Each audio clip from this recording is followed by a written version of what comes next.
Hi friends, content marketing के next series में आज हम डिस्कस करेंगे ब्लॉग कंटेंट। जो पहले जो वीडियो बनाई थी उसमें मैंने आपको बताया था कि how to create a title, और शायद आपने उस वीडियो को देख लिया होगा। और आज हम डिस्कस करेंगे कि ब्लॉग कंटेंट कैसे बनानी है। सबसे इम्पोर्टेंट क्या थे? सबसे इम्पोर्टेंट थे टॉपिक, कि किस टॉपिक पे आप कंटेंट क्रिएट करना चाहते हो। तो जो पहले वाली जो वीडियो थी उसमें मैंने बताया है तरीके से कि आपको अपने टाइटल को कैसे क्रिएट करना है। सो मैंने ये चीज़ आप ध्यान रखना कि जो भी टाइटल आप बनाओगे वो easy understandable to the audience के समझ में आनी चाहिए, अदरवाइज वो स्किप कर जाएंगे। कोई भी ज़्यादा पावरफुल वर्ड्स भी अगर आप यूज़ करते हो तो उसको कोशिश आपको ये करनी है सिंप्लिसिटी, इमोशंस थोड़ा सा देने की, जिससे कि आप बेटर रिजल्ट्स, बेटर सीटीआर आप जनरेट कर सकते हो। और डेफिनेटली जब इंगेजमेंट बढ़ेगी तो आपके लीड्स और सेल्स ऑटोमेटिकली इंक्रीज हो जाएंगे। ओके, तो टॉपिक्स तो आप सिलेक्ट कर लोगे, लेकिन उसके बाद बात आती है ऑडियंस की। आपके ब्लॉग्स जो है किस तरह के ऑडियंस लीड करेंगे। तो जैसे मैंने अभी एग्जांपल बताता हूँ कि मेरे को लूज वेट करना है, ओके, वेट लॉस। सो अगर मैंने ये लिखा कि हाउ टू लूज वेट, फिर how to lose 15 kg weight, okay, in 15 days, 15 दिन में 15 kg कैसे, तो एक सरप्राइज थोड़ा सा लगता है। ऐसा पॉसिबल है नहीं कि करेंगे। या तो आपने कोई मेडिसिन ले लिया, या तो कोई आपने इंजेक्शन ऐसे लिए जिससे कि आप हो गए, बट कोई ऐसा फॉर्मूला तो है नहीं कि 15 डेज में आप 15 kg कर सकते हो। तो यहाँ पे थोड़ा सा प्रॉब्लम है। But how to lose 45 kg, sorry, how to lose 15 kg, okay, in the next 45 days, तो यहाँ पे मेक सेंस कि हाँ 1.5 मंथ्स में थोड़ा सा लगता है कि हाँ ये हो सकता है। अगर मैं अपने आप को थोड़ा सा कंट्रोल करूँ तो ये चीज़ें हो सकती है। तो आपको बहुत ही इजी अंडरस्टैंडेबल और समझना है ऑडियंस को कि आपके ऑडियंस कैसे हैं। देखिए, आपके ऑडियंस, अगर मैं लूज वेट की बात करता हूँ तो मेरे अंदाज से आपके वो ऑडियंस होंगे जो रियली में 18+ होते हैं, तो उनको थोड़ा सा हेवी वेट हो जाते हैं, तो वो कहते हैं कि नहीं मेरे को थोड़ा सा ये करना है, तो एक्सरसाइज करते हैं या जो भी आप प्रोसेस करते हो। ओके, तो आपको अंडरस्टैंड करना है कि आपको 21 ईयर से स्टार्ट करके आपका जो ऑडियंस की एज है वो अराउंड 45 to 50 होना चाहिए, जो मोस्टली आएंगे अपना वेट लूज करने के लिए। तो लोग ऐसे लोग पढ़ेंगे। तो डेफिनेटली आपके जो ऑडियंस है वो काफ़ी क्लेवर है, वो समझते हैं इन चीज़ों को कि हाँ हमें लूज वेट करना है। तो बिल्कुल जेन्यून चीज़ें आप लिखोगे तो रिजल्ट्स आपको आएंगे। Okay, outline your content. अब आपके कंटेंट के अंदर आउटलाइन का, what is the meaning of the outline? Outline का मतलब ये होता है कि आपका कंटेंट जो आप लिखने जा रहे हो, how to lose weight in the 45 days, okay, just I am seeing the some concept, but मैं कहूँगा कि आपको आइडियाज़ लेने हैं। So you can use the AI tools, but write on your words. अपने कंटेंट को हमेशा लिखिए जिससे कि आपको किसी भी तरीके का फ्यूचर में कोई प्रॉब्लम नहीं हो। तो मैं यहाँ पे चलता हूँ AI टूल्स में, आता हूँ ChatGPT पे। मैं इसको कहता हूँ give me best outline, okay, for how to lose 15 kg in 45 days. So ये मैं यहाँ पे आइडिया लेने के लिए मैंने ये आउटलाइन डाला। ओके, मुझे ये आइडिया चाहिए कि किस तरीके से ये आइडिया देंगे। ये इसने क्या किया, मुझे उस तरीके से कंटेंट भी बना के दिया। ओके, उसके अंदर की, बट मैं चाहता हूँ कि उतनी ज़्यादा भी मुझे कंटेंट की ज़रूरत नहीं है, क्योंकि मैं उस पर अभी गया नहीं हूँ। Okay, just I am looking for the only outlines. Okay, so what I will do, Ctrl+C, give me the best outlet for the how to lose 15 kg. Again I am asking, give me the best हटा देता हूँ outline for use. Don't make any details, only provide me outline. So the things are कि ये अब क्या लिखता है। So you can see here, अब इसने मुझे सिर्फ आउटलाइन दे दी। अब ये जो इसने आउटलाइन मेरे को दे दी, तो मैं क्या करूँगा, इसे कॉपी पेस्ट यहाँ से करूँगा। इवन नॉट कि मैं इस पर जाके कहूँगी राइटर को कि लिख दो, नहीं। अब मैं खुद ही रिसर्च करूँगा इससे रिलेटेड कि और मेरा बेस्ट रिसर्च कैसे हो सकता है। So these are the things जो आउटलाइन। तो मैं आपको क्या बोला कि आपको आइडियाज़ लेने हैं, आपको आउटलाइन की आइडियाज अब आपको यहाँ पे मिल गए। आपको ज़्यादा रिसर्च नहीं करना पड़ा गूगल के अंदर आउटलाइन लेने में, और आपने पास ये डेटा आ गए। तो अगर आपको पता है कि आपने किस तरीके से लिखा, क्या क्या यहाँ पे पॉइंट्स होने चाहिए। यू कैन अपडेट, यहाँ पे एडिट भी कर सकते हो, उसे रिमूव भी कर सकते हैं। जो मतलब कि इम्पॉर्टेंट है उसको रखना है, जो अनइम्पॉर्टेंट है, जो कि मतलब कोई वैल्यू नहीं है, उसे यहाँ से रिमूव कर देना। तो आपका आउटलाइन इस तरीके से एक परफेक्ट आउटलाइन रेडी हो जाएगी। Then you can do, research कर सकते हैं आप अपने गूगल के अंदर कि हम और बेस्ट आउटलाइन कहाँ से, किसी साइट का आप आउटलाइन देख सकते हो। बट आप देखोगे एवरेज सब लोगों ने वही चीज़ें लिखी होती है। बट इम्पॉर्टेंट क्या है कि इन्फॉर्मेशंस, कि आप किस तरह के इन्फॉर्मेशंस यहाँ पे प्रोवाइड कर रहे हो आउटलाइन के अंदर। राइट द इंट्रोडक्शन, किसी भी कंटेंट को शुरू करने से पहले आपको अपने कंटेंट की और इंट्रोडक्शन बताना है कि एक्चुअल में जो आप कंटेंट लिखने जा रहे हो इसके बारे में क्या आपका आउटलाइन है, किस तरीके का आप कंटेंट यहाँ पे प्रोवाइड करते हो। ओके, तो ये सबसे इम्पॉर्टेंट है कि आपका जो इंट्रो होना चाहिए वो बेस्ट होना चाहिए। और सबसे इम्पॉर्टेंट, जब आप कंटेंट रेडी करते हो तो मैं आपको ये सजेस्ट करूँगा 2 लाइन से एक पैराग्राफ, यानी कि 2 लाइन से ज़्यादा नहीं होने चाहिए। तो क्या होता है, यूजर्स के लिए रीडेबल हो जाते हैं वो कंटेंट, वो बिल्कुल ऑटोमेटिक पड़ेगा, अच्छा this one is the organize, this one is the this, so it will be impact for the engaging. आपका कंटेंट पे यूजर्स कितने टाइम रुका, इससे आपकी रैंक भी इम्प्रूव होगी, आपकी इंगेजमेंट भी बढ़ेगी, आपकी प्रोफिशिएंसी बढ़ेगी, आपका कॉन्फिडेंस बढ़ेगा। So these are the things you need to be considered for the create a content. Okay, develop the body means कि अब अपने कंटेंट जो बनाते हो उसके अंदर जो डेटा रखोगे वो किस तरीके से होगा। कॉपी पेस्ट बिल्कुल नहीं करने किसी भी एआई टूल से, ये आपके लिए लॉस है। आपको, अगर आप कंटेंट खुद से जनरेट कर सकते हो तो आप अपने कंटेंट को खुद से जनरेट करो, और अगर आप वहाँ से कॉपी करते हो तो मैं आपको एक छोटा सा मेथड बता दूँ कि जब आप लिखते हो, तो मैं लिखता हूँ यहाँ पे राइट अप, चलो मैं यहाँ पे लिखता हूँ ओनली द, ज़्यादा टाइम नहीं लगे, 400 words article, okay, for how to lose 15 kg in 45 days.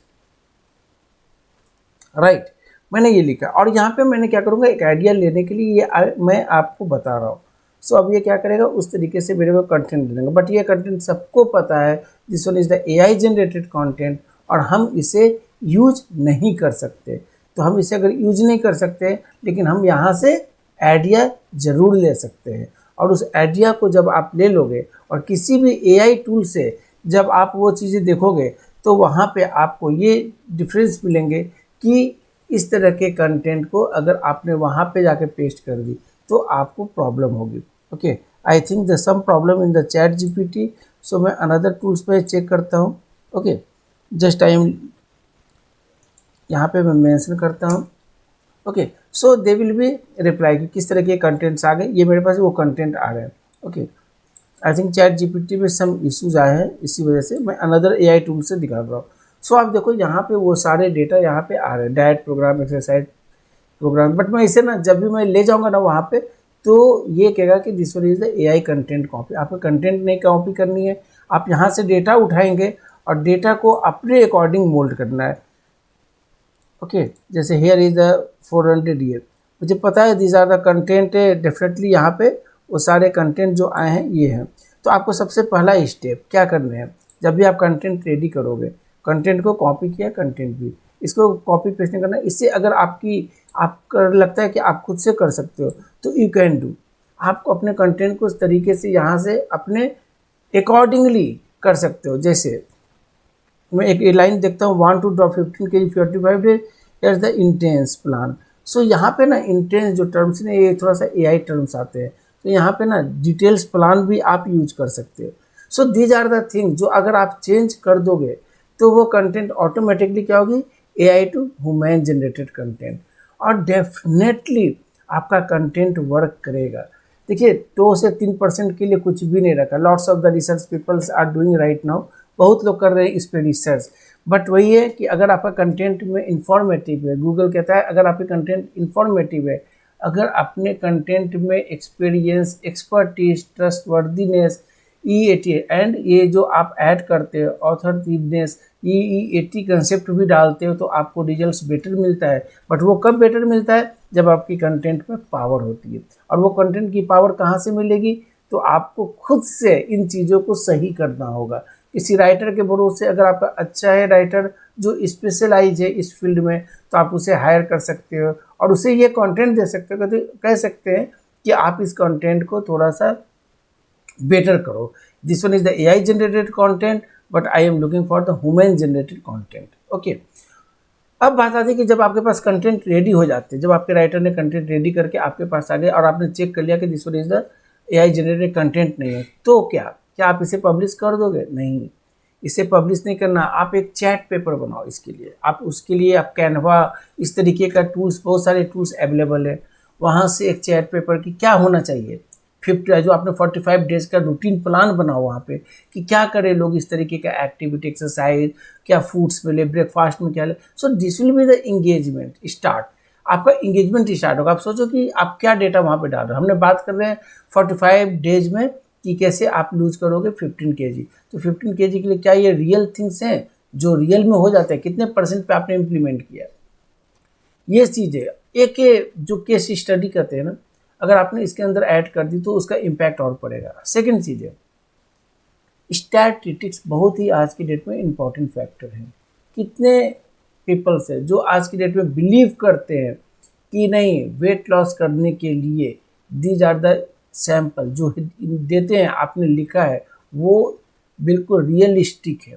So these are the statistics. जब आप स्टार्ट करते हो लिखना तो डेफिनेटली इंट्रोडक्शन के बाद आपका वो स्टैटिस्टिक्स पहले आना चाहिए, जिससे कि यूजर्स के समझ में आए कि एक्चुअल में कितने लोग हैं जो इस तरीके के स्टैटिस्टिक्स को समझते हैं कि हाँ, ये करने से डेफिनेटली बेनिफिट्स होगा। सो आप देखो, कंटेंट आइडिया लेना बहुत ही ज़रूरी है। कंटेंट आइडिया लेने से आपके क्लैरिटी, आपका माइंड का जो कॉन्सेप्ट है वो बहुत ही क्लियर रहेगा। और एक ट्रस्ट जो अंदर से निकलती है ना, वो होती है कि आपका कॉन्फिडेंस बिल्डअप कि नहीं, ये these are the content are really good for to publish on my blog, right. Next चलते हैं। डेवलप हो गए, इंक्लूड विजुअल। विजुअल मीन्स क्या? What is the visual? Visual means the presentation, like videos, images, infographics. तो अगर आप इस तरीके के कुछ विजुअलाइजेशन आपके माइंड में है या आपने बताया है 15 डेज के लिए आपने इस तरीके से, तो डेफिनेटली वहाँ पे आप इसे भी ऐड करें। It will be more impact to the engaging और द कंटेंट। ऑप्टिमाइज करना आपको एसईओ के लिए। अब एसईओ ऑप्टिमाइजेशन के लिए क्या करना है? आपको रिस्पॉन्सिव आपका बहुत अच्छी होनी चाहिए। इमेजेज ऑटोमेटिकली, मतलब कि कम टाइम में ओपन होना है, 2 second enough to open any pages in your website. जब आपका ऐसा कुछ आएगा तो आपको रिजल्ट्स भी बेटर मिलेंगे। Okay, add links. अगर कुछ लगता है कि आपने इसके बारे में और भी अनदर कहीं आपने पब्लिश किया है, या लगता है कि नहीं कोई रेफरेंस ऐसी साइट ही पढ़ी थी जो यूजर्स को इंगेज यहाँ पे करेगा, तो डेफिनेटली वो लिंक्स भी आप यहाँ पे ऐड कर सकते हो। ओके, राइट द लास्ट में कंक्लूजन बताना बहुत ही ज़रूरी है कि एक्चुअल में इसका इम्पैक्ट क्या पड़ा, कैसे पड़ेगा।